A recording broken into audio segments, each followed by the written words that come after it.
how could someone who watches Sam Harris, Richard Dawkins, Christopher Hitchens, who's even debated for atheism, now become a Christian? Now let me explain and take you through the philosophical journey that made me become a Christian again. Now, quick disclaimer, I don't wish to convert anyone. I simply want to give you some ideas that might raise some thoughts in you. Now, it all began when I heard Elon Musk talk about how we could be in a simulation. How, when eventually we'll be able to create a simulation equally complex to our world, that allows for a simulation to be created within that simulation. Meaning that there could be, in theory, an infinite amount of simulations. And then the question is, what are the chances that we are the first one? And when I heard that, I'm like, well, that's a good point. And what does it mean if we are in a simulation? Well, surely that means that we have a creator, right? Now, that does not mean that we have some omnipotent creator, some god. It could be an alien, it could be another human that created us. But it means that this idea of a creator ain't so stupid after all. And so when I was thinking about that, I'm like, well, maybe I have to give this another chance. Especially because as an atheist, I realized that, well, atheism leads to nihilism. There is no afterlife, there is nothing after we die. So when we die, there is nothingness. We experience nothing, we remember nothing. Which means that the things that we do don't actually matter. Everything in life will be the same no matter what you did when you die. And so everything in the end is meaningless. I was a nihilist. And so I was thinking to myself, well, surely I have to give this at least one more chance. I mean, there's nothing to lose. Because even if the current atheist self that I was is correct, and the world is completely nihilistic, then it still doesn't matter. It doesn't matter if I believe in a God or don't believe in a God. So surely I should choose the one which gives me the most utility while I'm still alive. And so I started thinking like, well, I'm looking at all these people and, it doesn't matter what happens. These religious people just say, well, it's God's plan, and then they move on. It's like this superpower that they have, and I'm like, I want that. I want that utility of that belief, and well, now I gotta go get it. Because even if I'm right in the sense that the world is completely nihilistic, then it doesn't matter. It's just better if I have that belief in God while I'm still alive. And if I'm correct about God, then surely it matters, and that's a positive thing. So no matter the situation, I should believe in God. And when I realized that, I'm like, okay, now I gotta find a way. I gotta find some arguments for this. Because I have to convince myself. And as we talked about, it was kind of the argument from technology, this idea that we could be in a simulation, that there could be a creator that opened my eyes. And I'm like, that's a possibility. So then I do the logical thing. And I started thinking, well, what about the original world? I mean, there has to be at least one original world. It could be us, or it could be some other world. But how could that original world come into existence? Well, we could explain it with the Big Bang. That may make sense, but why did the Big Bang happen? I mean, we don't have a real answer for that yet. We could in the future, that's of course a possibility, but let's think about it fundamentally. If the modern theories about the Big Bang are true, it means that before the Big Bang, there was nothing. And so, whatever caused something to come out of nothing has to exist. There has to be something which causes something to come out of nothing. Now, there could be a physical law, or there could be some being, a deity. And so I really thought about this, and I'm like, okay, let's just assume that this something that exists came from nothing. What would that require? Surely, if this was some universal constant like gravity or the nuclear forces. We could experience and we could see it constantly. We could see constantly things coming out of nothing, but we cannot see that. Like we can constantly observe gravity, we cannot constantly observe something coming out of nothing. So this is not some constant force of the universe that causes this to happen. And if it's not a constant force, then surely that means that there is some intentionality behind it. Because it happened only once, at least to our knowledge.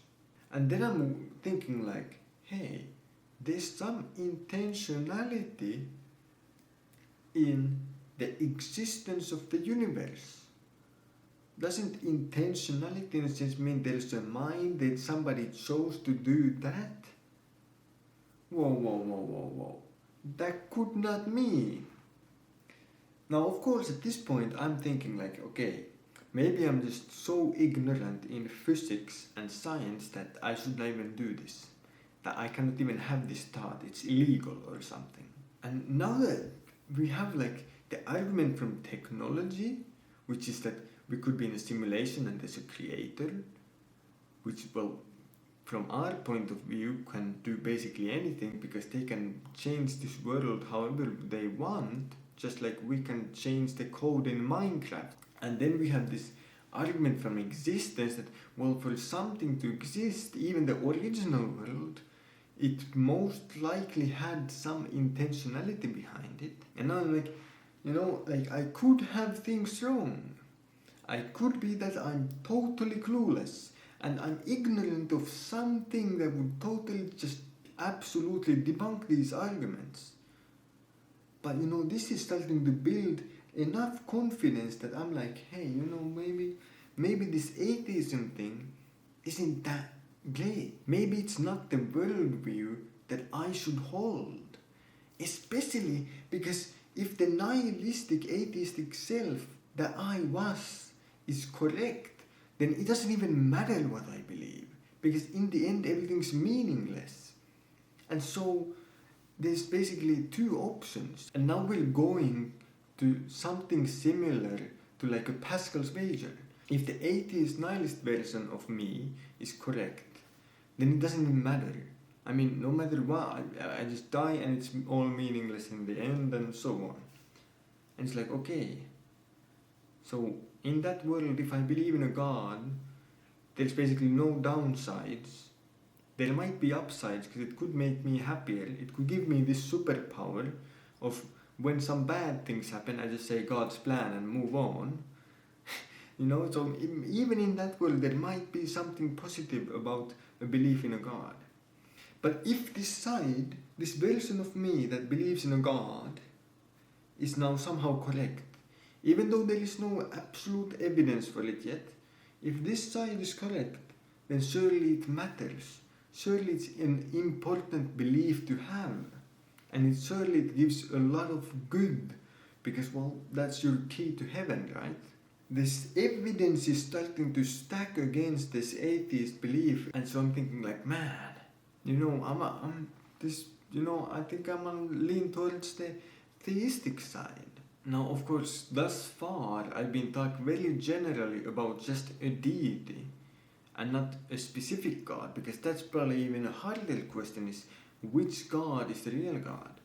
And I think that Christianity happens to make the best case for their God to be the correct one. And that's why I'm a Christian. But you know what? The question of which God exists is probably harder than the question of does God exist? And that requires a whole video of its own. But basically now I'm like starting to be like, okay, maybe I should just, believe in a God. And there's some pretty convincing evidence that this could be a possibility of the world. And this belief gives me a lot of utility while I'm still alive. So it's like, there seems to be no downside to believing in a God. And so I'm like, well, okay, let's go with this. And so I started becoming more theistic, started acting more Christian, if that makes sense. I don't just live like an atheist nihilist who's like, oh, nothing matters. I'm like, okay, you know what? God is watching. God is judging all my actions. I have to not be lazy. I have to work hard. I have to be productive. I have to do the correct things and make God proud. And I'm seeing good results in my life, of course. You know, I'm exercising more, I'm eating a lot healthier, and so on. And I'm like, these are just improving my life. And the reason why I'm doing them is, of course, because they've helped me, but also because I feel like I have a duty to God. And you know, after some time, I'm constantly praying and I'm like, you know, God, if you really give me this one argument, give me this one absolute proof that you exist, and you know, that's all I need. You know, I think that's the basic thing that everyone prays for. Can you just please show yourself? God did not show himself to me, unfortunately.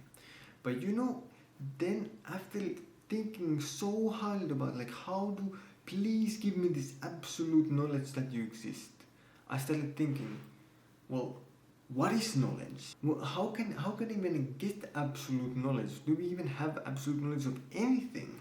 I mean, my nihilist self in the past would have said that there is no absolute knowledge. You can always just say that, well, what if some other possibility? There is no such thing as absolute knowledge. And then I started thinking, well, okay, well, surely there must be something that we cannot doubt. You know, I can doubt my eyes and my empirical data that I'm constantly getting and say that, hey, maybe this is a simulation instead of real life. Maybe this is a hallucination. So we can always, to at least some degree, doubt these things. And then I'm like, well, okay, what is something that is undoubtable, that is true in absolutely every universe, that can never be doubted? And I'm like, well, logic, right? Logic seems to be something that we cannot doubt. And then I go into the most insane research of my life. What is logic based upon? Surely logic is based upon some foundational truth that cannot never be questioned. And then of course I find out that logic is based on the three classical laws of logic. The law of identity, the law of excluded middle, and the law of non-contradiction. And then I'm like, okay, it's based on something. Well, okay, let's, you know, like this seems good. We have something that we can't doubt, right? And then I was like, oh wait, now I have to ask the question, what are the laws of logic based upon? Oh man. And then I started researching again, and I just simply come to the answer that they aren't based upon, in a sense, anything objective. You cannot prove logically the law of identity, the law of excluded middle, or the law of non-contradiction without circular logic. And so I'm like, okay, well, these are some axioms that cannot be proven. And then I'm like, okay, but surely logic is so useful that surely we cannot doubt it, right? But this is philosophy. And in philosophy you can doubt anything. And then I'm like, oh fuck, this is big trouble. I go through this, the definitions, they'll define this way, that's why they're always correct, is because we define them that way. And then the question is, well, why define them that way? Why not have the law of identity be that nothing is identical with itself? And in the end, it all comes down to, well, we have an intuition that, I'm identical with me. And this camera is identical with this camera. Like, we have a very strong intuition for that. And now that we have a very strong intuition for that, we just kind of take it for granted. And this is kind of like the big philosophical finding that I had. It's like, wait, all of our knowledge is at its core based on intuition. There is no absolute knowledge. There is simply very strong intuitions that form the basis of logic and of our ideas and our experiences, and we trust that intuition, and that's why we can have knowledge built upon this foundation. And now it kind of leaves you with two choices. Either you say that, well, we cannot trust our intuition, which would mean that there is no logic, because even logic relies on intuition. And if we have no logic, then surely we have nothing else, no other knowledge either. Well, the only knowledge we have is that I know nothing, Socrates. And so that's a fair position that you can take. And that's basically the position that my nihilist self took. But then I was like, man, but that belief gives me no utility. And I want utility from my beliefs while I'm still alive. And so the only way that I can get utility from any belief is that if I can even hold a belief. And that requires that I trust my intuition, at least to the degree that I can create a foundation for then building upon knowledge and then testing other intuitions. And if we are to accept intuition as trustable, then doesn't that mean that the intuition that humans have for God makes God as real as logic? So if you are to have intuition for logic and the laws of logic, and you're like, okay, well, we can trust this intuition, and therefore logic is a good tool that we can use, and we should believe that logic is true, surely we have this similar intuition that we have that, there might be a creator, must be true as well then. And that was the argument from intuition. It truly, it blew my mind. I'm like, wait, so if everything is based on intuition, and if we are to trust this intuition, then that means that God is true. If we are to not trust in this intuition, then we have nothing. And so I'm just thinking like, damn, surely I must hold, if I want to be logically consistent, and if I want utility from my beliefs, surely believing in a God is the correct thing to do. And so that's why I chose to believe in a God. That's what convinced me, like, this belief in a God is absolutely something that we should have. Or at least I should have. Because I get so much utility from such a belief. And now, of course, the hard question is, well, which God is correct? Which God should I believe in? And it's like, well, once again, that might require a whole video of its own. But so far, I would say the Christians have made the best case for their God being the correct one. And I think, for example, the Trinity makes a lot of sense, because if there is an all-powerful God, why should God be limited to one person? One God in three people? That's surely something we could expect from an all-powerful being. They can just do whatever they want. But anyway, that was basically my philosophical journey from first having the argument from technology that we might be in a simulation, awakening in my thoughts that, hey, the idea of a creator is actually quite logical, to then moving through and finding that it gives me a lot of utility, this belief in a God, and then of course finding some arguments to support the belief. And that's how I became a Christian again, at least this far. Maybe that'll change in the future. We'll see. Anyway, thanks for watching and have a lovely day.